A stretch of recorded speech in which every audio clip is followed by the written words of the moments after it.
To our YouTube channel. അപ്പോൾ ഇന്നത്തെ video എന്താണെന്ന് വെച്ചാൽ നിങ്ങൾ അമ്പലങ്ങളൊക്കെ കണ്ടിട്ടുണ്ടല്ലോ, പക്ഷേ ഇതൊരു വെറൈറ്റി അമ്പലമാണ്.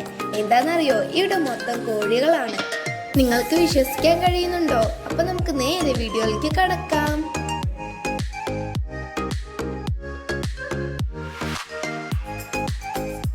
തൃശ്ശൂർ ജില്ലയിലെ പഴയന്നൂർ ഭഗവതി ക്ഷേത്രമാണ് ഇത്. നിങ്ങൾക്കിപ്പോൾ വിശ്വാസമായില്ലേ ഇവിടെ എത്രങ്ങാനും കോഴികളുണ്ടെന്ന്?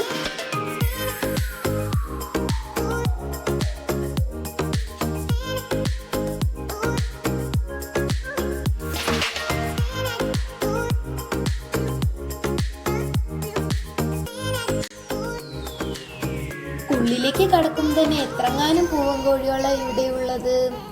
ഭഗവതി ആദ്യമായിട്ട് രാജാവിനോടൊപ്പം വന്നത് ഒരു പൂവൻ കോഴിയുടെ രൂപത്തിലായിരുന്നു എന്നാണ് അവിടുത്തെ വിശ്വാസം. അതുകൊണ്ടാണ് ക്ഷേത്രത്തിൽ പൂവൻ കോഴി വളർത്തൽ പ്രധാന വഴിപാടായി മാറിയത്. ഇവിടെ എന്തോരം കോഴികളാണ്, നിറയെ കോഴിക്കാട്ടവും ഉണ്ട് ട്ടോ. ഇവിടെ ഞാൻ ഒരു കോഴിക്കാട്ടം ചവിട്ടി.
Thanks for watching. നിങ്ങൾക്ക് വീഡിയോ ഇഷ്ടമായെങ്കിൽ ലൈക്ക് ചെയ്യണം, ഷെയർ ചെയ്യണം, സബ്സ്ക്രൈബ് ചെയ്യണം, തൊട്ടടുത്ത ബെല്ലൈക്കൻ അമർത്താൻ മറക്കല്ലേ. Bye bye.